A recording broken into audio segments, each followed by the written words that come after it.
who's read this book? California Governor Gavin Newsom at Arminta Elementary in North Hollywood, reading his children's book, Ben and Emma's Big Hit. So this is a book about, it's kind of a book that's a little bit about me growing up. Ben is basically a young Gavin, struggling with dyslexia. He's great at baseball, but has difficulty reading. I remember sitting there, just desks, rows of desks, just my heart pounding, looking at the clock, just praying that I didn't have a teacher call on me. Newsom says even today he gives almost all of his speeches from memory because he can't read them. What dyslexic kids don't have is any self-esteem. They don't have confidence. They think they're stupid.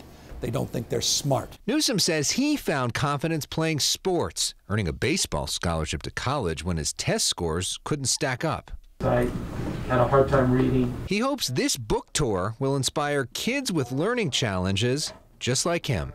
I was with kids yesterday, and they all had dyslexia. They all had learning dyslexia.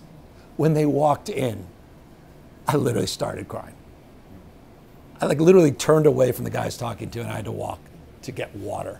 I started crying. I was triggered. That was me. How I feel, that's me, man. During our in-depth sit-down, we also talk about images of rising crime in California. We feel unsafe. So all the facts and figures that I will provide in a second mean nothing to that feeling of anxiety. We discuss Prop 47, which California voters passed in 2014. It made stealing less than $950 in merchandise a misdemeanor. If Prop 47 is responsible for flash mobs stealing hundreds of thousands of dollars, if that's the case, then I ask, was it responsible for property crime and shoplifting, property crime and violent crime dropping in 2015 and 16 and 17 and 18 and 19? We also discuss COVID-19. The governor says 93% of all eligible Californians have had at least one shot.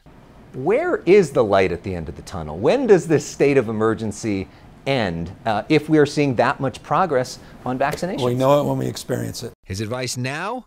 Get a booster. That's a consciousness we're starting to realize. This was not just a 2-dose regime. It might require a 3-dose regime, and that's why we have to get these booster shot numbers up. So are you looking at fully vaccinated now being 3 shots? I know people have asked that. There's nothing on the table on that at all, but it's pretty clear on the basis of all the studies that are coming out that booster provides tremendous protections.